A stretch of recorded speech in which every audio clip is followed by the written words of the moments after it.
Gamers, today we got Castle Landmark tier list. I have done one for Feudal. Let's get into it. So we're going to be discussing only Castle Landmarks for every civilization. Obviously there's Feudal and Imperial Landmarks. We skip those, okay? Let's get started. I need something as a base point. You know what I mean? Like this. Temple of Equality. It sucks.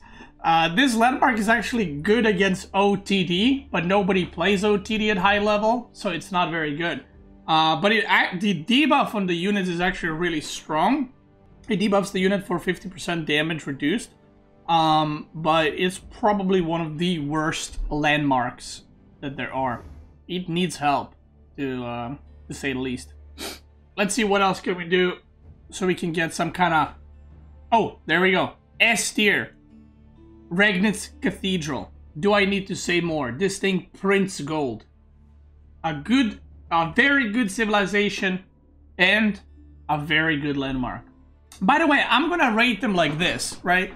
The D is like you almost never go for it. S is like you pretty much always go for it, and they're the best landmarks. A, they're pretty good. C, situational, and then B is okay. All right. So that's how I'm gonna try to rate them. The next one is the HRE one, and I'm gonna put it in C tier. So this is it's just a situational landmark. You can use it in certain situations, like if you're getting all in and you need units immediately, or if you're doing a specific build, you can go for it. But in general, it's not a very good landmark for HRE, especially the way HRE is played right now, which is a lot of units in Feudal into Castle. Which means you already have production buildings. So if you have like 3 barracks, 3 archer ranges, and then you age up, you're not gonna make 5 more barracks with Burger, right? There are some uses for it, like if you go 2 TC Burger, or if you're rushing Castle and your opponent is like playing Abyssin and is being greedy, or again, you're defending in something, can be used, but not very good.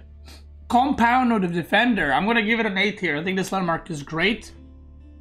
One of the better landmarks in the game from Delhi, and it is not broken, right? It's not cathedral, but it is very good. What it does is it makes all your stone cost buildings reduced, including walls, including keeps, and it also allows you to research village fortress immediately so that you can produce villagers out of your keeps as well. So, very good landmark.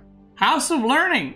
Now, this might be a controversial opinion, but I don't think House of Learning is that bad. You get a lot of upgrades in it. I think the more problem that comes with it is the compound is too good compared to it. Maybe it's a C tier, but I do go House of Learning, for example, way more than I do Burgrave. Like, way more.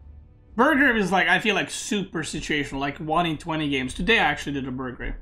House of Learning I like doing, depending on the matchup, depending on like what I'm playing. Like for example, if you're playing against Malian, you can go House of Learning and you can go for a Men-at-Arms spam, right? Because then you have Tower of Victory, and then you have House of Learning, which gives Men-at-Arms 3 damage extra. And then you just print Archers, so you go Men-at-Arms Archers, and that's like the best thing you can do against Malian. So there are some civs that it's genuinely good in, and the other upgrades are okay in that landmark. They're not amazing, but I don't think it's as terrible as people say it is. You get a lot of unique upgrades for free.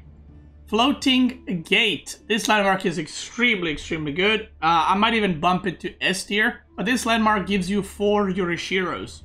And basically what that does is you can put Yorishiros in different buildings, whether it's a production building or a resource building, and if you put it on mining camps, which is their forges, you get 75 gold a minute, which is almost like a relic. So you can have up to 6 Yorishiros in Imperial, and if you do, that is a crap ton of gold that you're getting for free, but also it enables Japanese to rush Castle and then put Yorishiro in stables and then crank out Mounted Samurai. It's part of the reason why Japanese is even playable in Castle. It's this landmark right here, and you pretty much always go for it. Can you put them in the house? Yeah, you get food if you put them in the house. Next landmark is going to be High Trade House. I'm going to put it in A tier. I don't think it's S tier, but it is a very good landmark. Very underrated. Like, I think a lot of people know this is a good landmark, but because it doesn't have that, like, wow effect, I feel like people underestimate it. This landmark, at the worst, can give you 1.5 relic immediately, right? If you put it next to just one tree line, you get about 120, 130 gold per minute, which is basically relic and a half. If you put it between 2 tree lines, you can get up to like 2.5 relics income for the rest of the game. And even more important, I would say, I mean, gold is obviously more important, but also another thing that's important is over time you will actually get to that 500 bounty, and you're gonna unlock the tier 3 for the bounty system, which increases your gathering rate for food, for farms later on, and so on and so forth. And it gives you obviously a little bit of gold from deer, but you know, kick W. So very good landmark, love it.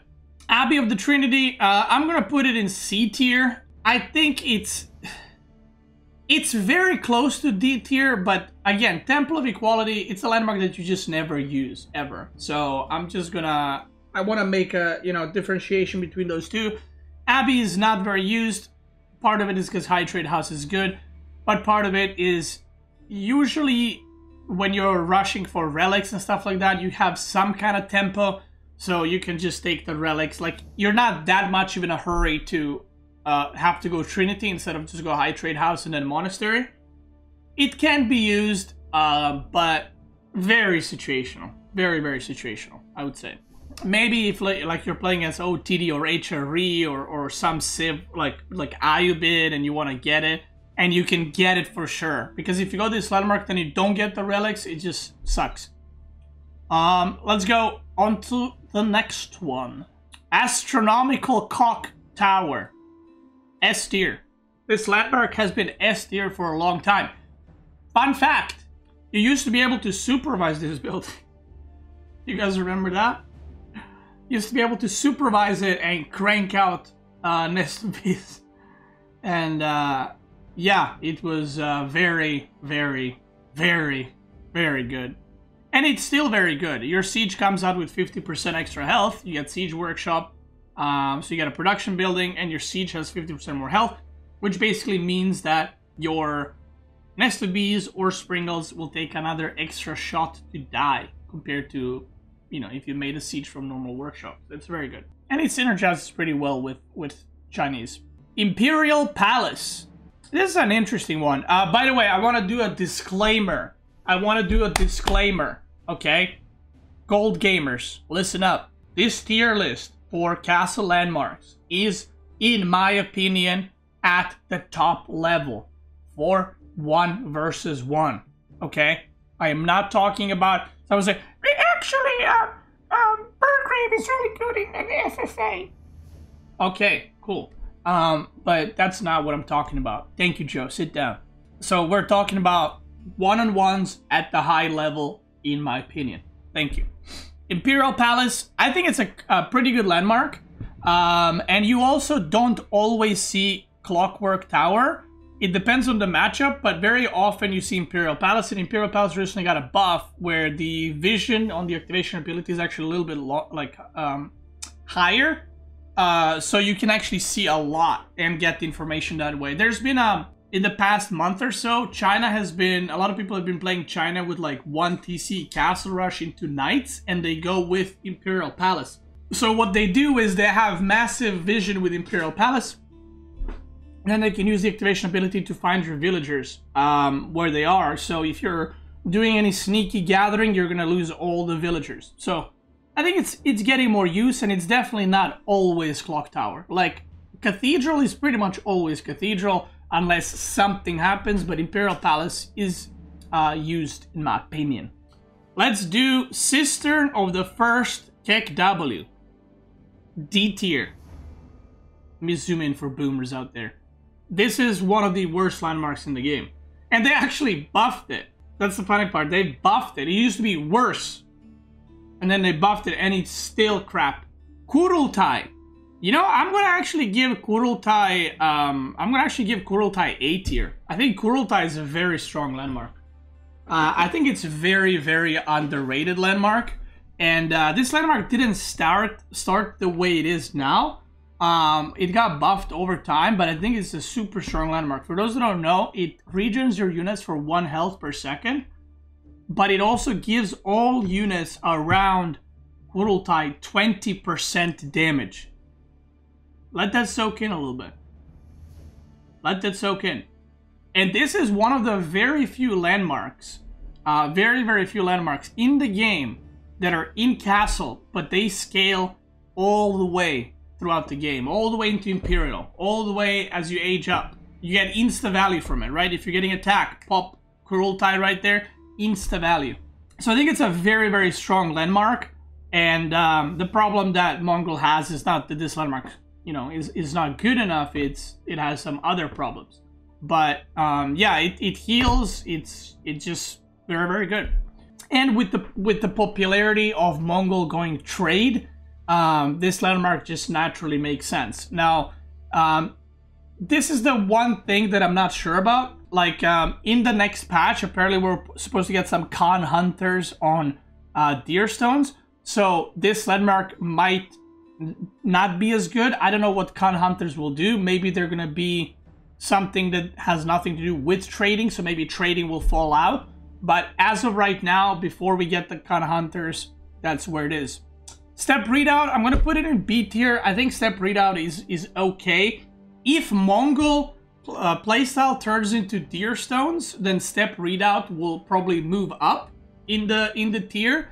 If there's some kind of 2TC Mongol gameplay with pro scouts, I don't know, because this landmark makes you drop off 50% extra gold to it. So whenever you mine, you get 50% extra gold, which is very good. It's just, like I said, in the current meta, you always go trade, so you don't need step readout for extra gold because you're not really mining gold. Next one, we'll talk about Istanbul Imperial Palace. D tier. This landmark is never used. Like, sometimes I forget this landmark even exists. For those that don't know what this landmark does, you might have never seen it. It's an Ottoman landmark that gives you 2 extra Vizier points and increases your experience that you get for Vizier points. Now, a very simple fix that I actually suggested to devs long time ago is to give this landmark a unique Vizier point. Give it like a 4th, you know how Vizier points are 3x3?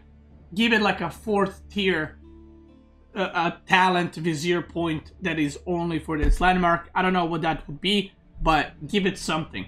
Otherwise, it's pretty useless because in the current meta, out of the 9 points that you can pick from, 5 are more than enough. Like, you don't need 7, you know.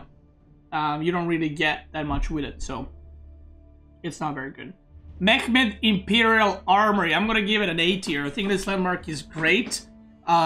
Getting free units for the rest of the game is very good, but it also puts a lot of civs in a very uncomfortable position where they have to respond to Mangonel, and you're not really investing into anything. You just age up and they have to respond to a Mangonel. So obviously you get great bombers in the late game, and yeah, I mean, it just gives you free resources.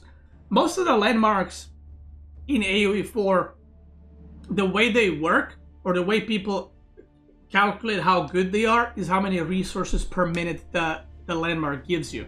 And obviously, if it has an immediate impact and so on and so forth, but I think it's a pretty good landmark overall. Just because of so much value over time that you get with it. Golden Horn Tower, I'm gonna put it in S tier. It's it just gives you free units for the rest of the game, and the free units that it gives you are not like a Mangonel. It gives you mercenary units that are usually very good. They're like the best units from other civs, and it gives you that for the rest of the game. I can't remember, I asked the chat earlier how much resources per minute it is. I can't remember, but I know it is very good. And obviously it doesn't have an immediate impact, but you get a crap ton of units for free over time. Yeah, free stuff is always good. Longbows, you will either get longbows or Lenshits, right? Usually, you will get, the first time around you're going to get longbows because you haven't researched the veteran upgrade. right? If you're going javelin throwers into camels, getting javelins or camels is always good because you're always going to need camels to debuff enemy cavalry. Javelins are never bad, so I think it's just a good landmark that makes you good units. So yeah, and it also helps as you're transitioning to food to make some units so you can defend or push or whatever. It can help defensively and offensively. Royal Institute. I'm gonna give it a C tier. It's an okay landmark, but it's very, very situational, and there's only one reason you get it, 4, which is the Knight HP. So you do not go for this landmark always, but you do go for this landmark if you notice you can kill your opponent, or maybe your opponent is key all in here and you're just trying to survive. But it's like, once you hit Imperial, this landmark is completely useless, right? Because then you unlock all the upgrades that this landmark gives you in the first place. Guildhall. I'm gonna give Guildhall A tier. Guildhall, what it does is, other than giving you resources, the way it works and the way people are playing French or JD, Guildhall basically gives you a free Imperial at a point. So what that means is, what you're supposed to do is when you build it, you leave it on food, and once it reaches about 2.2, 2.4k food, you pull out the food out of the Guildhall, you switch to gold or stone, and then you make the Red Palace. So 520 resource per minute with level 5 Cistern on the Horn Tower. Yeah, I mean, that's very good. So yeah, Guildhall I think is very, very good. It gives you a lot of resources. It gives you basically, like I said, free age up, which once you age up to Red Palace, you're almost like immune to dying in the game. So very nice. Love that. Next one we'll be talking about is Jushi Legacy. They're not very good.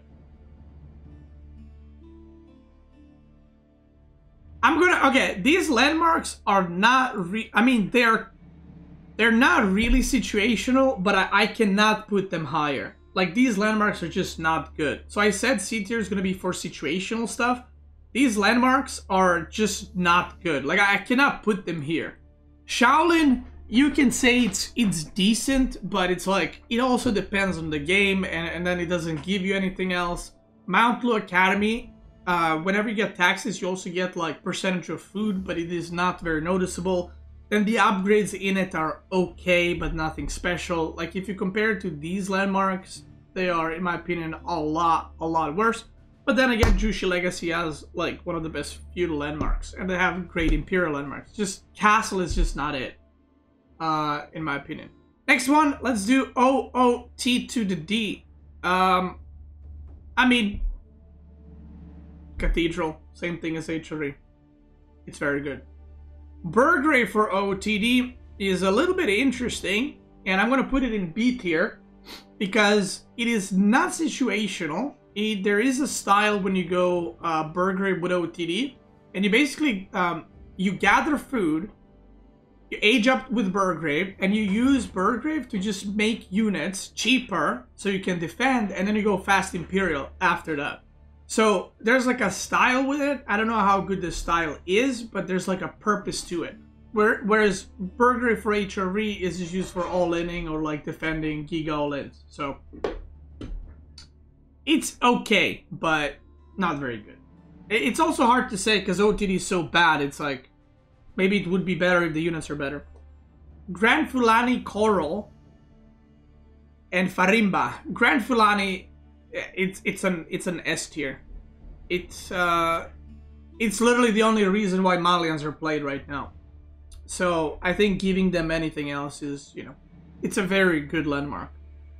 It gives you so much free food that it's just a go-to landmark, and it allows Malian to power spike in castle as much as they do right now.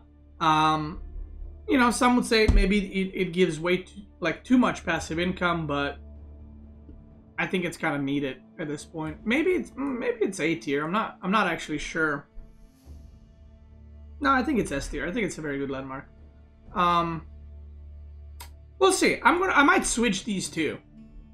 Okay, now looking at the lineup, I might switch these two. We'll see at the end. Farimba, It's a C tier. Farimba used to be an S tier landmark. It used to be an S tier landmark, but it has been nerfed, I think, twice or 3 times. It is very situational now. Like, you can use it on like maps like Prairie. You know, Farimba is still good, but then again, you can also go Cowboom on Prairie. So it just nerfed quite a bit. I think they increased the cost and they also increased the production time on Farimba. So you pretty much see it very, very, very rarely. So, yeah. King's Palace. It's okay. That's the best way I can go about this landmark. It is alright. It's a town center. Yeah, exactly. White Tower. Now, this is an interesting one. It has been nerfed.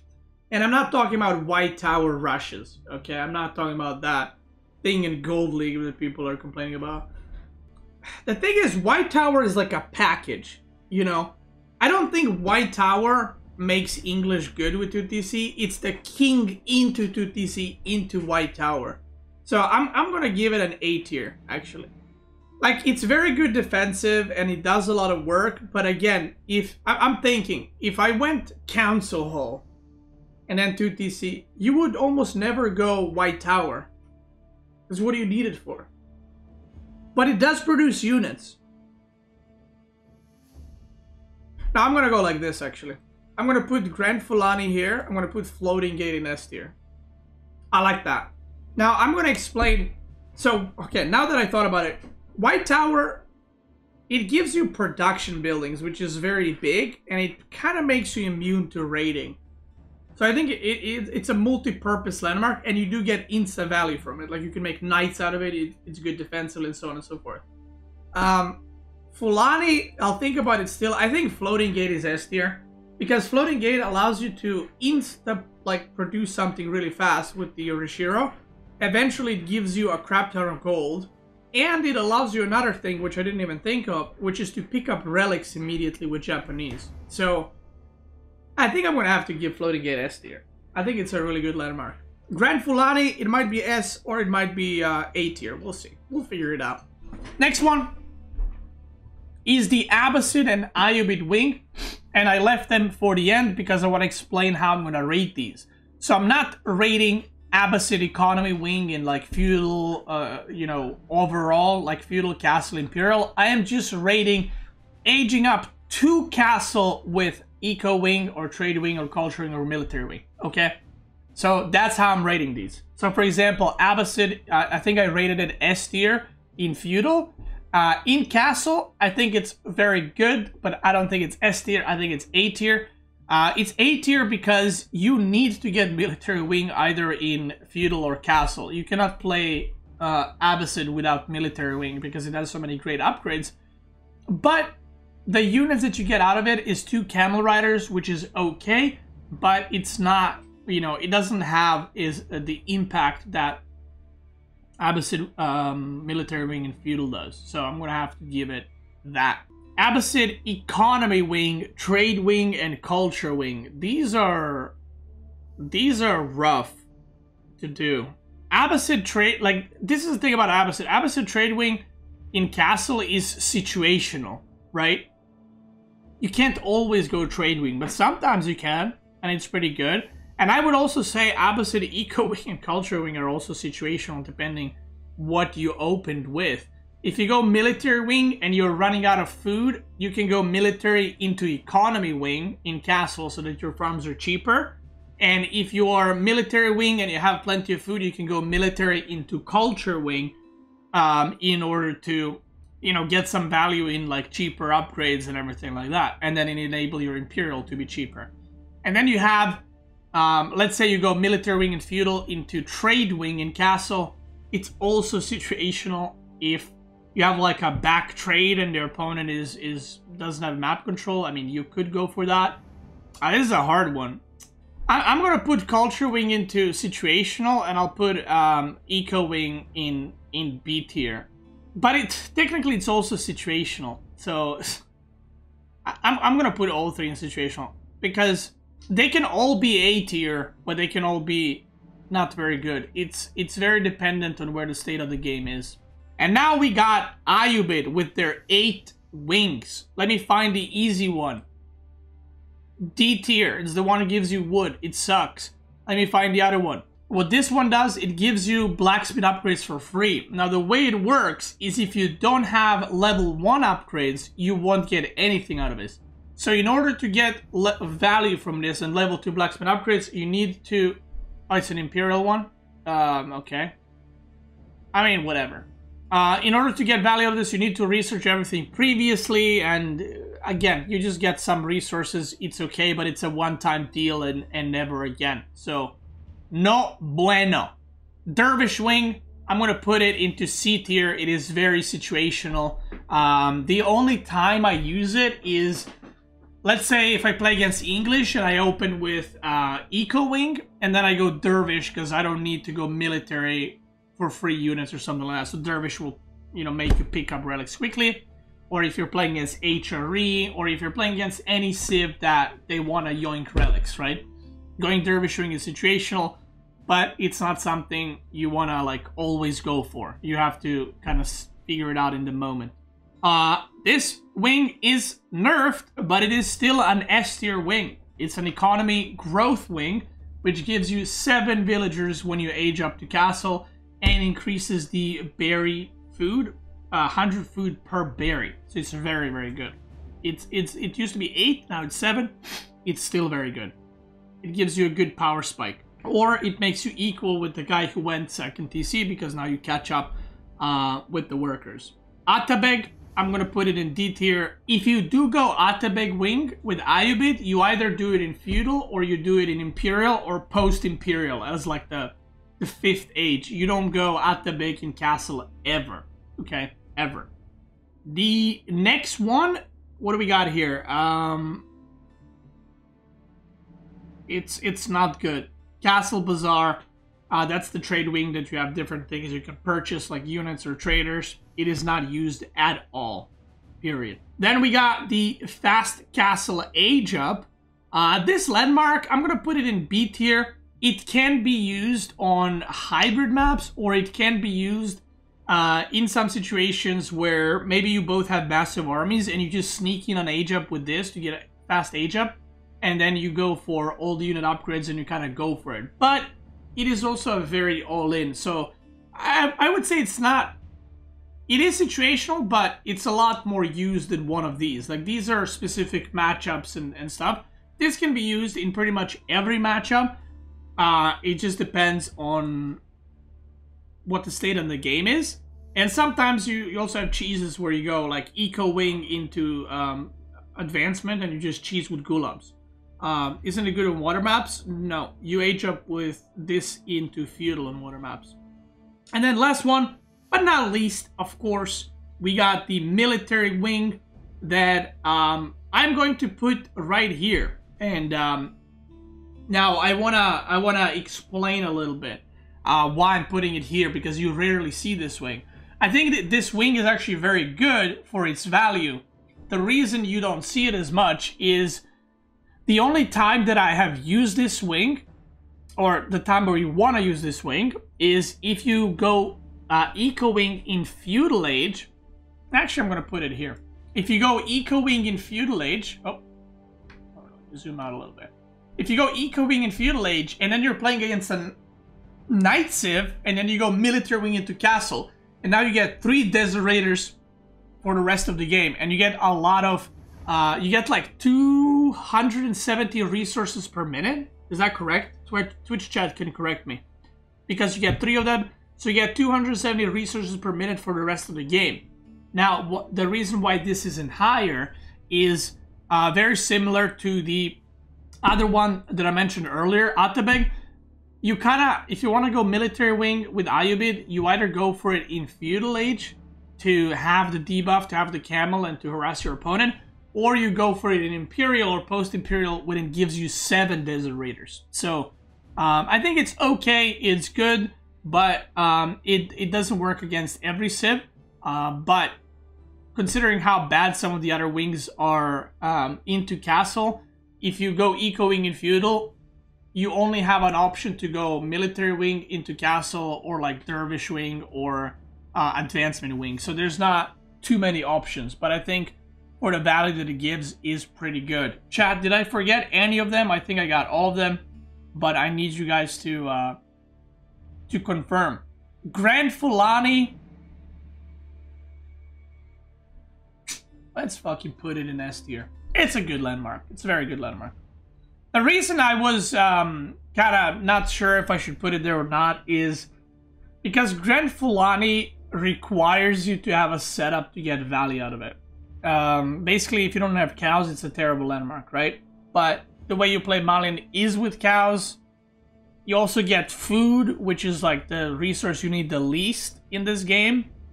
But because it gives you a lot of food in Castle Age, then it's good. So I'm gonna give it an S tier. Maybe A+, S-. These ones, in my opinion, are the best castle landmarks in the game, followed up by these, followed up by B tier, followed up by C tier. Most of them are, like I said, are very situational, except Jushi, which are, but like again, just kind of shit. And then we have D tier, which is just a disaster of a tier. And all these landmarks, I wouldn't even say they need a buff. I mean, this one can use a buff, but these two probably redesign, including these. Like, just change, like, do something with them, because they're not good in the state that they are. So, that's it. If you're watching this on YouTube, I want to thank you for disaster tier, yeah. I mean, yeah, it's a disaster tier, true. If you're watching on YouTube, I want to thank you guys so much for watching. I will be making Imperial landmark tier list as well, which should be pretty spicy. And I think this is where most people might disagree, because I think the feudal landmarks are pretty obvious. Castle, it gets a bit blurry, because there's a lot of different situations you might end up in. But I would say Imperial is... well, we'll see. We'll see. That's all I'm going to say. Thank you, YouTube gamers. I appreciate you. Twitch gamers, let's keep going.